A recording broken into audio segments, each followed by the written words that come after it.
ഇന്ത്യയിൽ നടക്കുന്ന എല്ലാ തൊഴിലാളി സമരത്തിൻ്റെയും ഏറ്റവും മുന്നിൽ ആവേശത്തോടെ ഉയർത്തിപ്പിടിക്കേണ്ട ചിത്രമാണ് ഭഗത് സിംഗിൻ്റെത് എന്നുള്ളതാണ്. അതിൻ്റെ കാരണം ഭഗത് സിംഗ് സമരം ചെയ്തത് തൊഴിലാളികളുടെ മോചനത്തിന് വേണ്ടി കൂടിയായിരുന്നു. ഭഗത് സിംഗ് ഉയർത്തിപ്പിടിച്ച രാഷ്ട്രീയവും തൊഴിലാളി വിമോചനത്തിൻ്റെ രാഷ്ട്രീയമായിരുന്നു.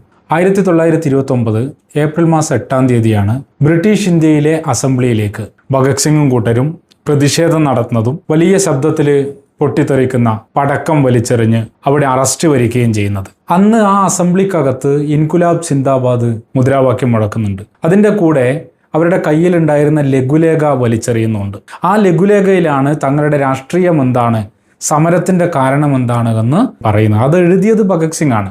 അതിൻ്റെ തലക്കെട്ട് തന്നെ ബധിരകർണങ്ങൾ തുറപ്പിക്കാൻ എന്നായിരുന്നു. എന്ന് വെച്ചാൽ കേൾക്കാത്തവരെ കേൾപ്പിക്കാനുള്ള ഒരു സമരമായിരുന്നു അത് എന്നുള്ളത്.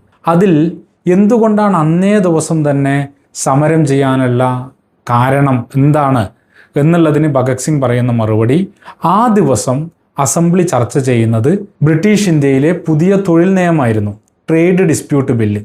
ആ തൊഴിൽ നിയമം തൊഴിലാളികളെ അങ്ങേയറ്റം ചൂഷണം ചെയ്യുന്നതും എല്ലാ അവകാശങ്ങളും നിഷേധിക്കുന്നതും തൊഴിലാളികളെ അടിമ സമാനമായിട്ട് കണക്കാക്കുന്ന ഒന്നായിരുന്നു. എന്ന് വെച്ചാൽ തൊഴിലാളികളുടെ മോചനത്തിന് വേണ്ടി സമരം ചെയ്ത് അറസ്റ്റ് വരിച്ച മനുഷ്യൻ്റെ പേരാണ് ഭഗത് സിംഗ് എന്നുള്ളത്. അതേ ഭഗത് സിംഗ് കോടതിയിലെ വിചാരണ കാലത്ത് പലതവണ ഈ കാര്യം ആവർത്തിച്ച് പറയുന്നുണ്ട്.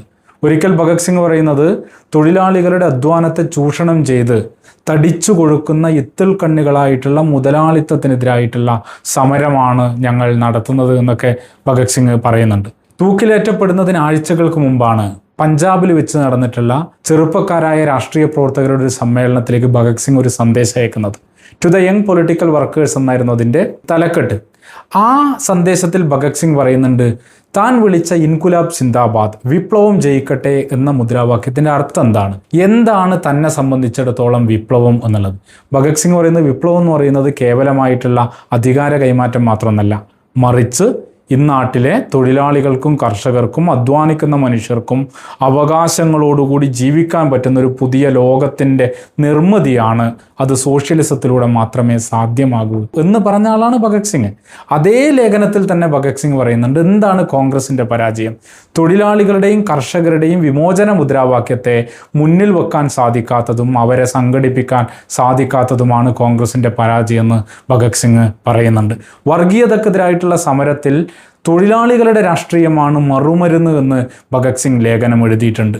ഇന്ത്യയിലെ തൊഴിലാളി വർഗത്തിന് ഭഗത് സിംഗിനെ ഓർമ്മിക്കാതെ മെയ് ദിനം ആഘോഷിക്കാൻ വേണ്ടി സാധിക്കുകയില്ല.